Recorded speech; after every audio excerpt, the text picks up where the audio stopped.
Hey y'all, I'm Elisa, the Scrappy Wife behind ScrappyWife.com, ready to get my planner set up for the month of March.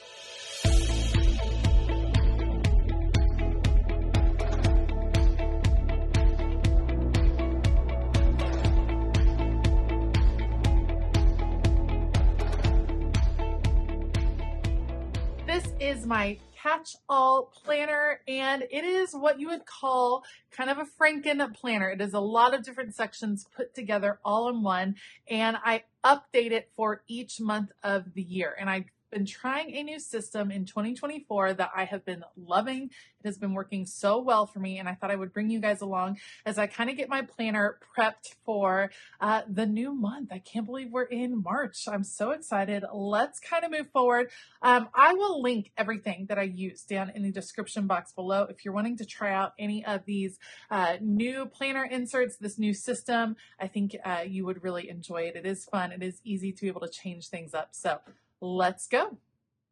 All right, so we're going to start out with something super fun. I have been loving this planner cover. This is one of my favorite planner covers of all time. It is a pegboard, and I want to use it for the whole year. Something I really like to do is collect stickers that inspire me in different ways, and I like putting them on the inside of my planner cover. So I recently was at Michael's. I picked up some of these new Pipsticks big stickers, super tough stickers from Michael's, and I thought it'd be fun to add them into my planner. So let me open up. I got two different packs. Let me open them up, and then we'll kind of decorate the inside.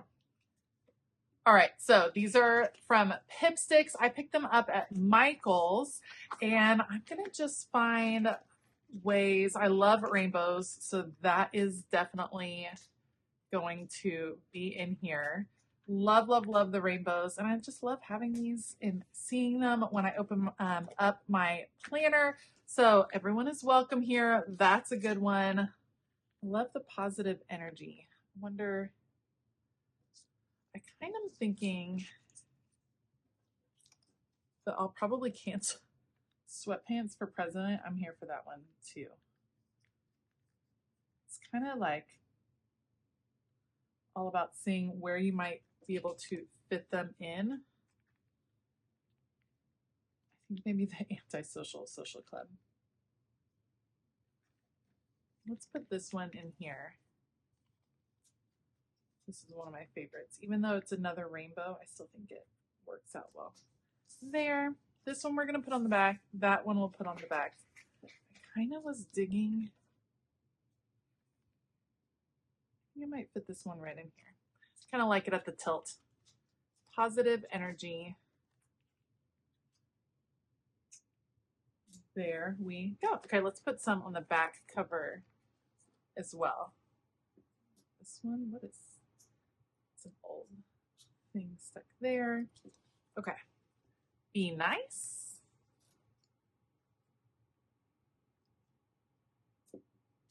That's very cute. I'll probably cancel. Introverts, you guys understand that, right? Come on. And the other one, is that all of them? Did I use all of them? All right. Oh, sweatpants for president. There we go. Let's add that one in. Oh, actually, let's add that one in right here. So cute. Loving it. It's just a little extra splash of happy. I'll probably continue on to the back too, just as I fill it in and find stickers here and there. It's just a fun way to customize your planner, and I like it a lot. So what I love about this system is that I don't have to change everything out each month. I do a lot of different things with this planner. It's one of my big creative outlets. It's how I track my wellness, my fitness, my journaling, all the things. And so I used to change out and use a ton of different planners all of the time. And I've changed that up this year, and I'm really liking it. So we start out with my monthly section. These dividers are from Live Love Posh. You can see I labeled them up here.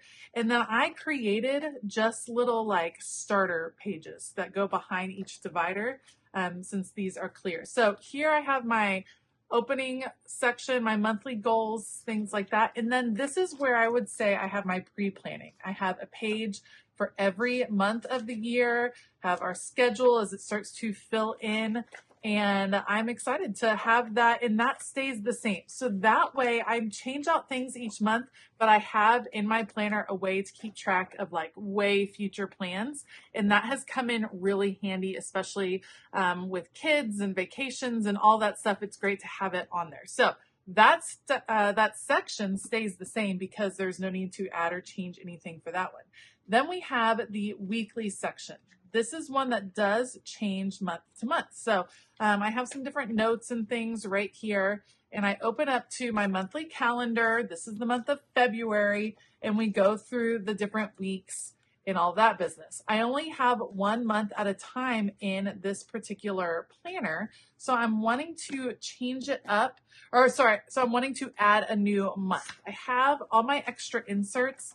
I sell all these inserts over on my website, ScrappyWife.com, and I keep all of my extra bonus ones in these books. All the inserts that I create, I like having copies of those particular inserts to keep. So all I have to do is take out a new section, pop it on, and this will be for the month of March.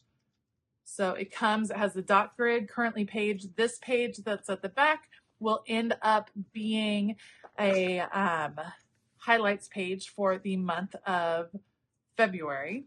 This will be March as we come into here, and I use that dashboard layout, and it has been working so well for me. So excited to use that. Then we go into weekly meal planning. This is a goal of mine. This is another insert that I've been working on.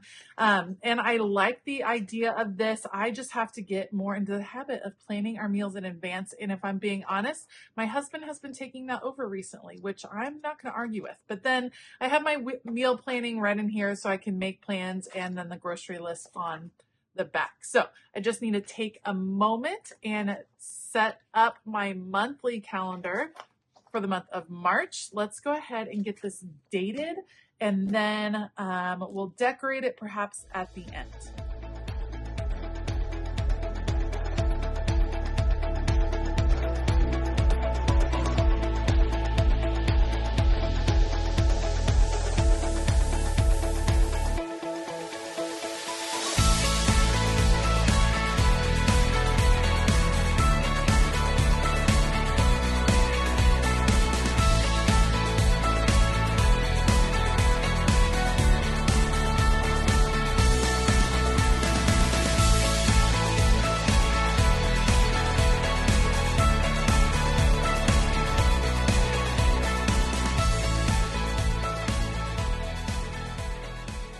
After the weekly section, then I go to my daily section, and I use these daily pages for my scheduling each day, for like a brain dump, and also for a bit of journaling, a check-in with myself. And I like to have a combination of pages. So I have the daily journaling layout, which is a little bit more detailed in the breakdown of what you're looking for each day. So I have a few of those mixed in, and then I want to include some of the dashboard layout as well. This is the daily dashboard, very open-ended. So I'm going to include a handful of those. And then I think I'll probably need even some more of the daily journaling layout. And what I do is I tend to decorate those in advance. That's just dot grid. Here's daily journaling. I tend to decorate these in advance and then sit down in the morning, usually right as the kids are leaving for school, maybe with my second cup of coffee, and fill it in for the day. It's kind of a moment of grounding, a moment of focus before I jump into the rest of my day. So got extra journaling or daily pages. And what I will do is at the end of February, I'll go ahead and take out all of the February ones, and then I'll just be left with March. So I just like to fill it in a little bit more so that I have plenty to start with for the month. Then we move into the wellness section. I have changed up what I was doing for my wellness tracking and my wellness planning, and I'm loving it. So I've started using these monthly fitness inserts. I love them. They are fabulous. And so I'm going to continue to use that. I can track all of my goals for my closing of my rings on my Apple Watch. I can track that there. I have a 30-day challenge, and then I can track weekly fitness, which I very much enjoy doing. So I'm going to fill in or add in another month of the fitness. I like that it's not huge. So I used to use a lined vertical planner for my fitness and wellness tracking. This is less pages, so it's taking up less room in my planner, which I love. So we have the next month all ready to go. And then for wellness, it's even less because you don't have a monthly overview. You just have the individual weeks. So I need to just add in 4 more weeks to cover for March. And the wellness tracker allows me to take a look at self-care, sleep, gratitude, habits, and then on the back, it's open, which I can do for journaling. I can use it for kind of anything I'm looking for. And if there are weeks that I feel like I'm not tracking my wellness or other things are going on, I don't have to use it each and every week. So I just can use it as needed throughout the year. And I've been enjoying using this layout so far. It's very flexible, very open, and I think it's a fabulous addition. So wellness and fitness are all in the same section. I'm just going to pop in the new bits, new pages so that I have them ready to go. All right, the next section of my planner is my journal, and I'm excited. The month of March is going to be all about journaling, creative journaling in different ways over on Patreon, and there's going to be a lot of different options on how to maintain a creative journal, either in your planner, in a bullet journal, however you like to do it. I like to keep this one relatively simple. I use a lined vertical, so let me find that in this book. Nope, that was block. Vertical, dashboard, face, lined vertical. Okay, so I just need to add a new, that says undated dashboard. That's a dashboard. Where's the lined vertical? Oh, maybe I have 2 undated dashboards in here. Nice. Bonus. Okay, I need to pull out another month. This format allows me to track something I'm grateful for or a highlight of the day up top, and then I just kind of write things that happen that day down below. It's real it's real flexible. It can be whatever I want. I enjoy decorating this particular layout, which is an added bonus. And the fact that there's dot grid on the front and dot grid on the back just makes it easy to add in. So I'll just pop that in. The other thing I do in this daily journal or this journaling is I track weather, which is super fun for me. I know it's a little bit random, but I do like to track the weather. So that's what I will do in this monthly layout. Let me get this one dated and ready for the month as well.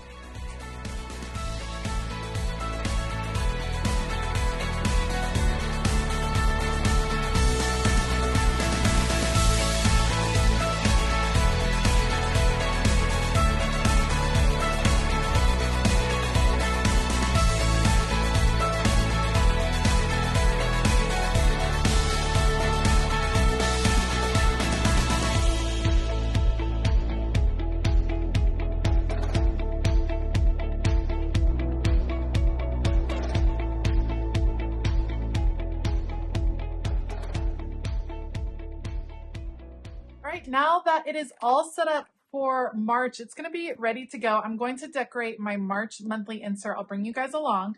But here's what happens. I keep everything in here until the end of February. So on the last day of February, what I will do is go through and I will pop out the February bits of this so that it will not be quite as thick. Because right now she is very full.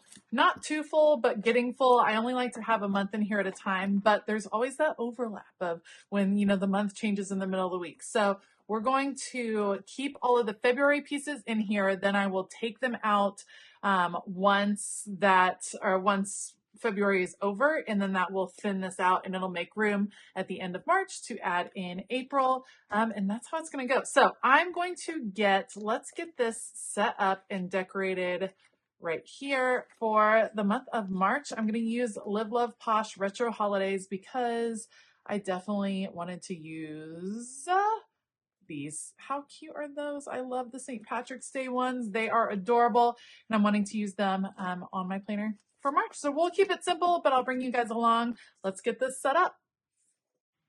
I have been keeping it pretty simple on my monthly layouts as far as decoration goes because I end up filling this in with all the things. So you saw at the front of my planner, I have my pre-planning sections where I write down what's coming up. Well, sometimes that gets added to during the month. We all know how it goes. You have extra meetings that get added, school functions, things like that. And so I need a ton of writing space. I don't get to decorate a lot in the center of my monthly spreads because I often have multiple things to write on each and every day. So I have to really focus the decor on the areas of the spread that I don't plan to write on. One of those is the top and the bottom. I love that there are some larger margins on the spread where I can use my washi tape because I think it makes a pretty big impact without taking up any of the writing room. So we're going with some wonky green washi tape that I feel like matches really well with this fun retro feel as part of the retro holidays sticker book from Live Love Posh. I think this is just the most fun sticker book. I've used this multiple times for custom patron spreads. I've used it in my own planner. This is probably one of my most used books, I'd have to say, just because I think it's so adorable. So I'm trying to figure out, I want to use this bus. It was the first sticker I knew I wanted to use. It didn't really fit over on the left-hand side. It would have gotten cut off a little bit, and I wanted it to be a bit more of a feature. So I'm going to put it right up here at the top. March doesn't start until Friday. So I have all of these empty boxes that are happening up at the top of the month. So I can actually position this right over the edge, right through the divide of the paper in between the days of the week. And it is going to be front and center, quite literally, for the spread, setting the tone instead of focusing only on the corners. I can kind of cascade all of these shamrocks coming out from behind the bus and underneath the bus. And I think it's going to do a really good job of making a big impact without taking up literally any writing room. So I'm just going to continue to arrange some of these shamrocks around the edges here, trying to make sure I don't cover up any of the necessary information that I need, like the numbers on the actual days. How cute is that? I think it's absolutely adorable. Let's balance it out. This car fits well over on the side because it's not going to take up a ton of writing room in that Sunday box. And of course I had to include both of these rainbows. I love a good rainbow, and I think these are fun with their patterns and their different color schemes going on. I did end up moving my month and my year. They were on the right side. I decided to move them over to the left. That's another plus to having an undated spread is that you can adjust some of those things. You can change up the numbers that you're wanting to use. You can change the location of the date, the month name, all of that. Working in an undated planner spread gives you that option. All right, I found a place for the other part of the rainbow, but I just need to fill in this corner. Love the dice. Those are super adorable. And then to balance out the whole spread, I need something in the top right corner as well. And that's really going to be pretty much it for the decor. I just need a lot of open space. So let's add a sticker up here at the top. Then the last thing I'm going to do is look for an opportunity to add a few functional boxes. I've been liking kind of using the left-hand sidebar as a place to capture some of the highlights or to go back and reflect on the month. So that's what I'm going to do in this case. Let's cut this apart. Let's add a little bit more shamrocks, and then I need to cut the 2 pages apart down the middle and then come back and repunch those holes. So after I cut it apart, the last little bit that I really need to do is add some functionality. When do I choose to add boxes to my monthly spread? When I have something that's needs to be focused on, that's a bit out of the ordinary. So I don't add a box for every time a kid has a practice of some sort because I would use all of the boxes in the world for that. So instead I just use particular tournaments or specialty judging gigs, things like that that come up that I really want to highlight and bring my attention to when I'm just glancing down at the month. Once I add those in, that is going to be it for my March planner setup. I'm feeling really excited about a new month. I'm loving the ease of the transition from month to month. Instead of having to put together a whole new planner each and every month, this is really making it easy for me to work with different layouts that really fit my needs without the crazy transition of switching out planners all of the time. So loving this. It's definitely continuing to work for me for 2024, so I don't see me changing it up anytime soon. Thank you so much for joining me today. If you like this video, please give it a thumbs up. Consider hitting that subscribe button as well as the bell notification button. I will have all of the supplies that I used linked down in the description box below. All right, I hope that you have a fabulous day, and as always, keep it creative.